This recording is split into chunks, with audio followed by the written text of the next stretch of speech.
my brother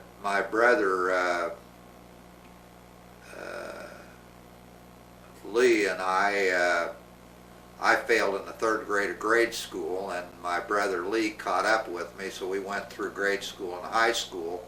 Went our freshman year to college at St. Joseph's College at Rensselaer, Indiana. I had a football scholarship there, and my dad said, this was in 1940-41, my dad said there was going to be a war and you didn't need to have a education to fight a war. And he said, you guys are going to be in it. So we didn't go back to school after our freshman year. We went to work in a defense plant for Curtiss Wright Corporation, building aircraft engines, and I always said I hope I never have to fly behind one of those engines.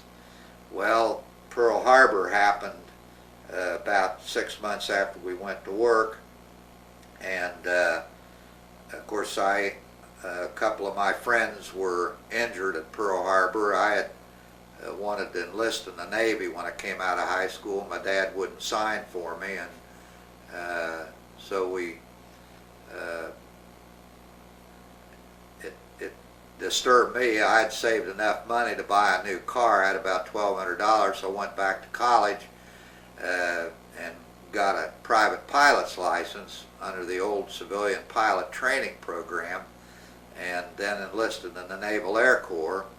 In the meantime, my brother Lee enlisted in the Naval Air Corps, and he went into civilian pilot training along with a first cousin, Bob Glockner, who, well, Bob isn't the first cousin, he was the first cousin of my dad. He's the youngest son of Adolph Glockner, which we'll get to.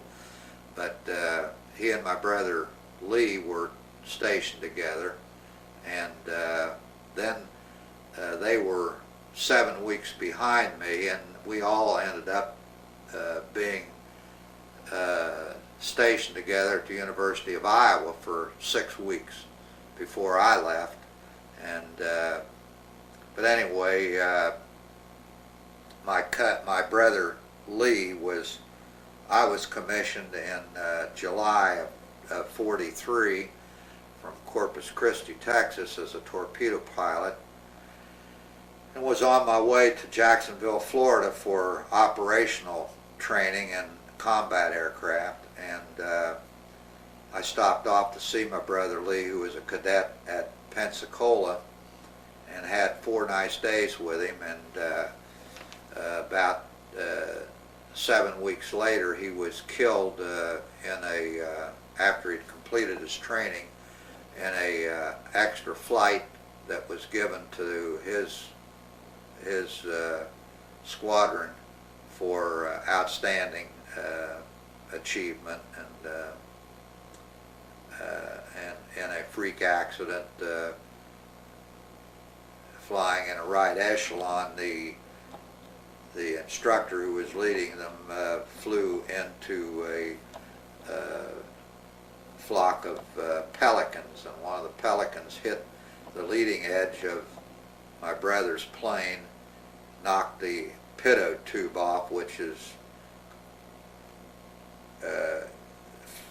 causes the function of the airspeed indicator, and it also dented the leading edge of the plane, which made the plane unstable from a lateral standpoint.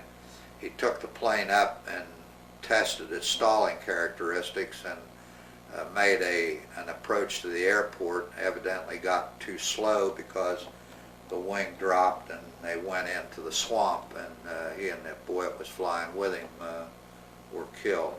And it was interesting, after all these years, about 5 years ago, a fellow that I grew up with said, I saw your brother killed. He said, we were on field maneuvers in the swamps, and I saw that plane go down about a mile from me. And of course, he said, when I got back to camp and had word from home, why, I knew that the time and the day that was the accident that I had witnessed.